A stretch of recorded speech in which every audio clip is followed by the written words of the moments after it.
Owning enough collector cars to build your own museum is rare. Only occasionally does the public get a chance to look at a collection of this scale. But today, Ed Ewing is preparing for the last charity event with his collection of more than 100 cars before they go up for sale Labor Day weekend with Auctions America in Auburn. Camille Ford was invited by Ed to take a look at his amazing collection. Hey, are you Camille? You gotta be Ed. I absolutely am. Would you like to go for a ride? Love to. Come on. Okay. Thank you. Come on in.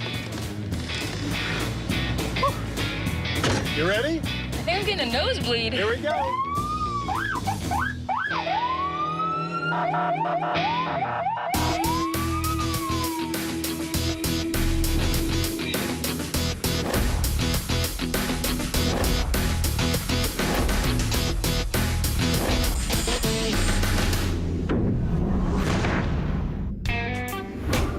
Big Tree Farm in Santa Claus, Indiana is the setting for Ed's Classic Auto, a collection driven by a passion for design and style.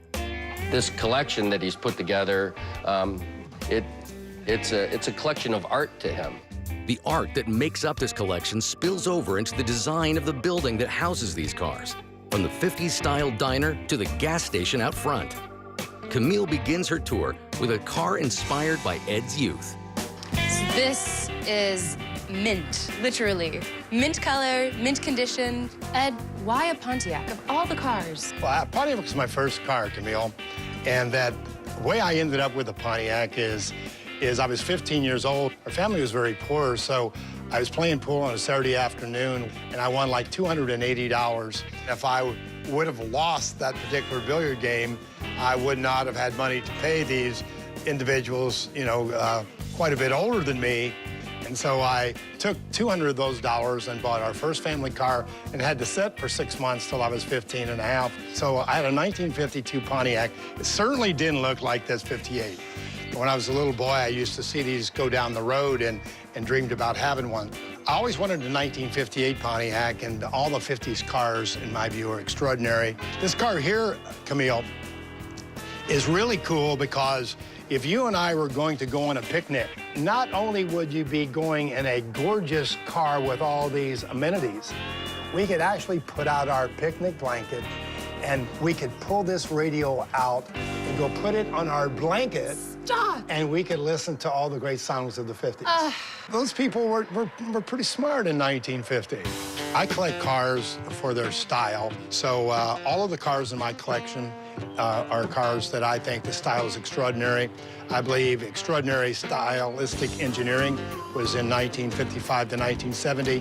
While you're here, gas here at Big Tree Farm in Santa Claus, Indiana is 26 cents a gallon. Oh, I am getting my car. I'm filling up. This is a not-for-profit location. I love it. And this is absolutely beautiful, and I would love to see some of the cars that you have. Sure, That's absolutely. possible. Let's go in. All right. With well over 100 cars in his collection, Ed's garage, his car barn, seems to go on forever. It's not very often that you walk into a 100-car collection and you're able to see this many cars where every one of them is restored to the highest level. Camille, welcome to Ed's Classic Auto. I'm speechless. Oh, This is a 1959 Eldorado Brits convertible. it's beautiful. Everything in here is beautiful. How'd you like to drive it and meet me out front? You serious? Let's do it. We'll meet Ed and Camille back at the gas station for a closer look at the Eldorado after this break. The cars are big and the gas is cheap at Ed Ewing's Big Tree Farm, where Camille Ford is test driving one of Ed's most prized possessions before it hits the auction block in Auburn. Well, welcome back, Camille. Hey, can you fill me up, please? Absolutely. Although this is a 1959 Cadillac, Camille, we have 2013 standards here as far as a filling station, and you got to prepay, girl. I left And we don't take credit. I left my wallet in the other car. We don't take credit. Come on out. Do you know how to get out of that car? You better believe it. This is a 1959 Cadillac Eldorado Brits.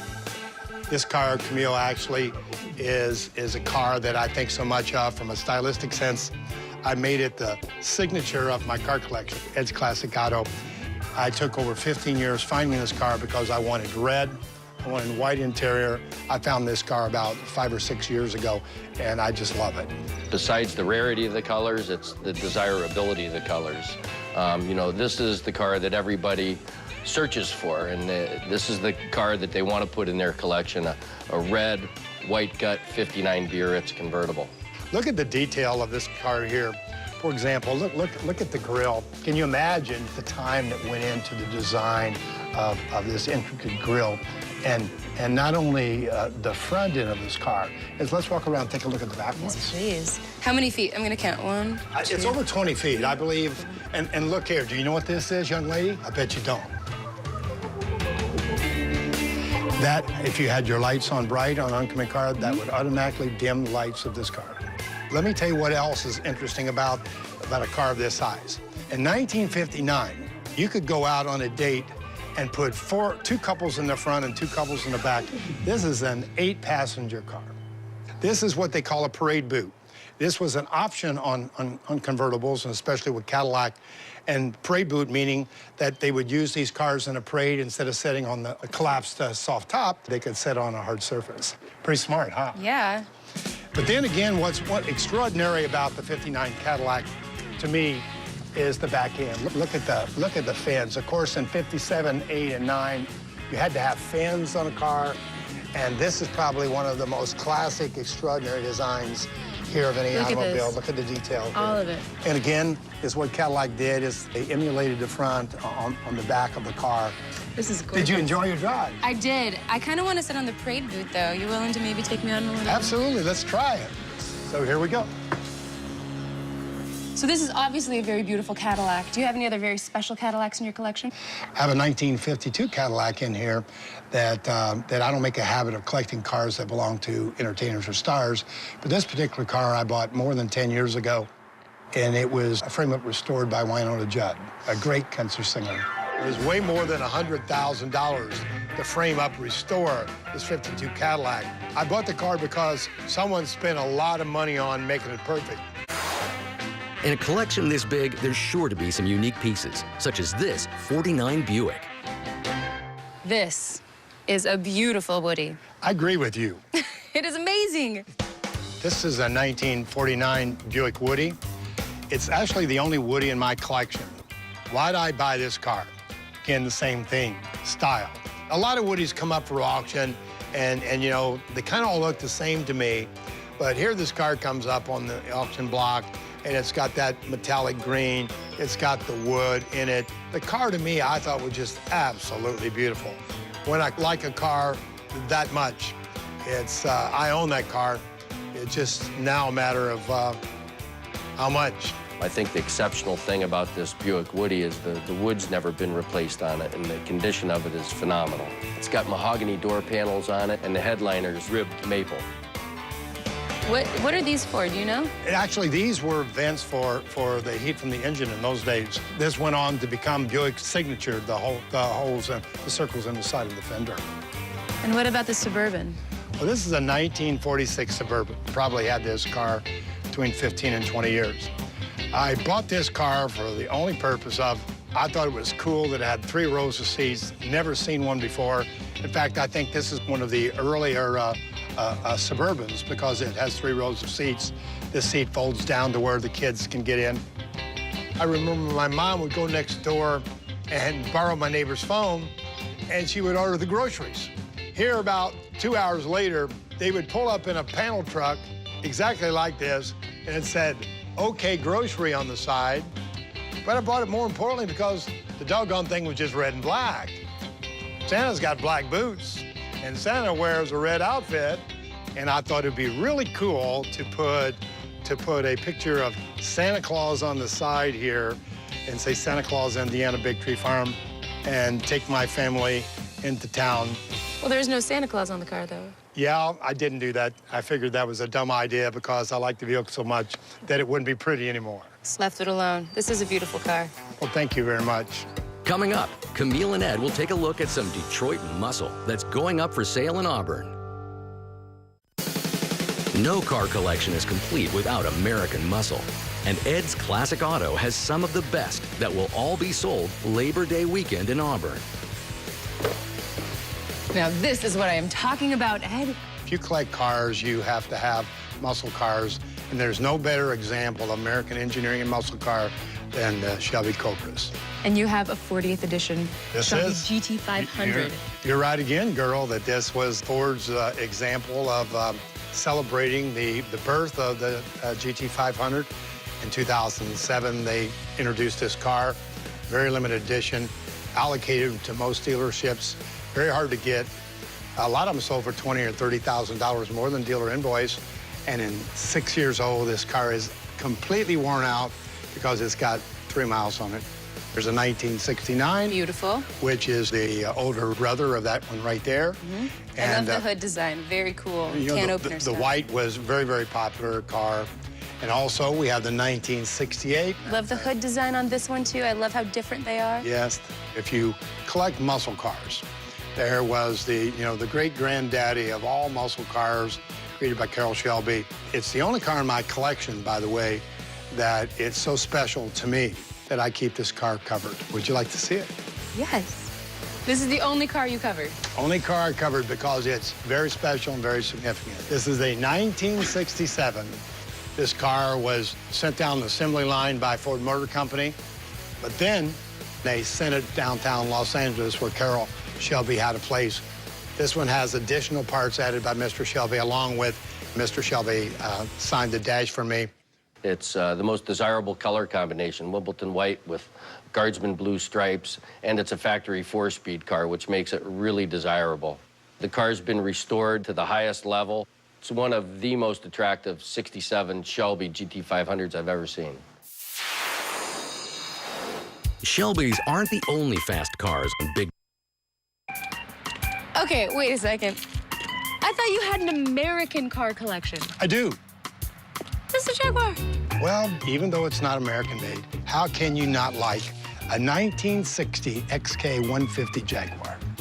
Oh, you're right. Okay, I submit.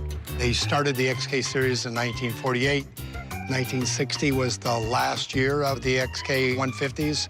And this particular car here is British green with British green interior, British green roof. I believe this car was the first Jaguar that had all 4 wheels that had disc brakes. So this is a very, very significant car. The XK150 drop head that he has, probably one of the rarest production XK Jags that's ever been produced. It's got the 3.8-liter engine. They built very few of them with the 3.8s. Do you have any other Jags? I do. I have a 1952 black Jaguar. That is my wife's very, very favorite car of all of the cars that I have in my collection. I would love to see this Jaguar. Well, how about this?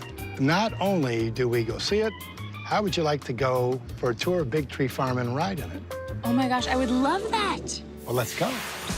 This 1952 Jaguar is a replica of the car that ran 133 miles an hour and was raced in the Le Mans.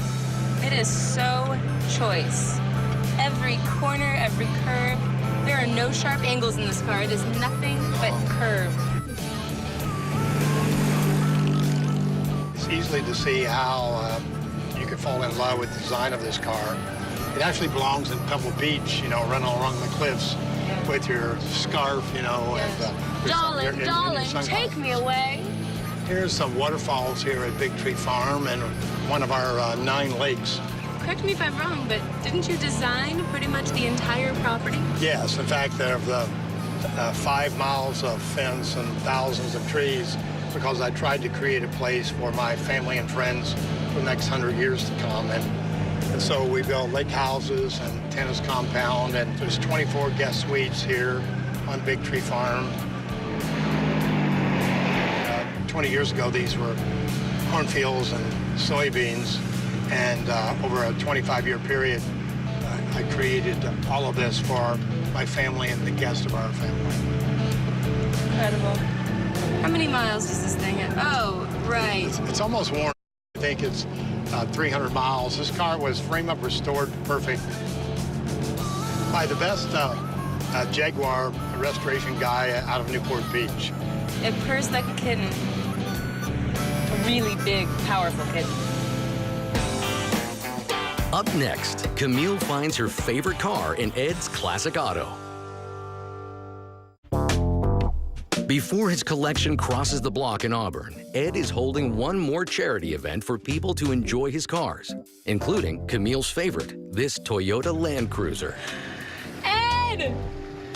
Look what I found! I must say that when she was driving this car, it probably fit her personality and character really well. Oh my gosh, so this is my favorite car. And why is that?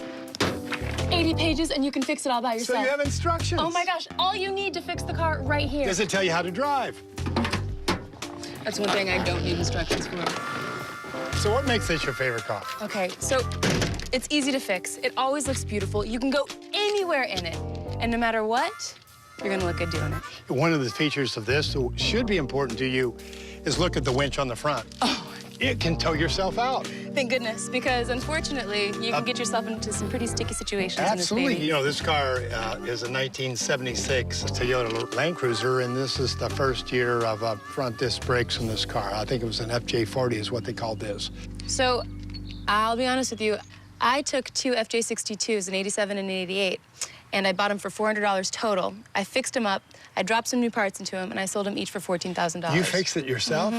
Boy, that... Did you see the manual? It's only 80 pages. Yeah, but let me tell you what, you took the manual, you read the manual, and actually fixed it yourself. And a Chilton's. Wow, that's pretty impressive. Yeah, so these are great cars, and I feel like if I can fix it, you know they're easy to fix. Ed Ewing's collection reaches back as far as the 1920s and 30s, a time he considers the most stylish, from clothing to automobiles. Camille, we're right here in my home state of Indiana, where I actually am a 7th-generation Hoosier.